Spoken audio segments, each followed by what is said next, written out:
കുവൈറ്റിലെ പ്രശസ്ത വിനോദസഞ്ചാര കേന്ദ്രങ്ങളിലൊന്നായ ഗ്രീൻ ഐലൻഡ് നവീകരണത്തിന് തയ്യാറെടുക്കുന്നു. 2027ഓടെ ദ്വീപിന് ആധുനികവും സുസ്ഥിരവുമായ ഒരു വലിയ വിനോദസഞ്ചാര കേന്ദ്രമാക്കി മാറ്റുക എന്നതാണ് ലക്ഷ്യം.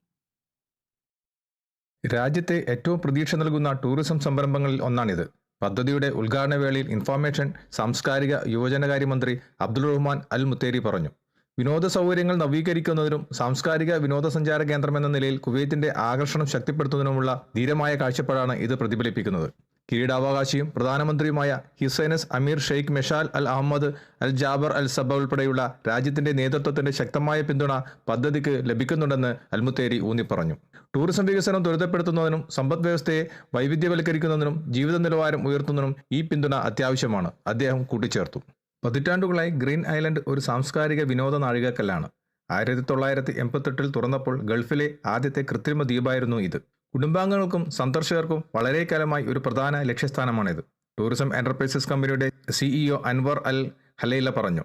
കുവൈറ്റ് വിഷൻ 2035 അനുസൃതമായി പുനർവികസനം നടപ്പാക്കുന്നതിന്റെ ഭാഗമാണ് ഈ നവീകരണമെന്ന് അദ്ദേഹം കൂട്ടിച്ചേർത്തു.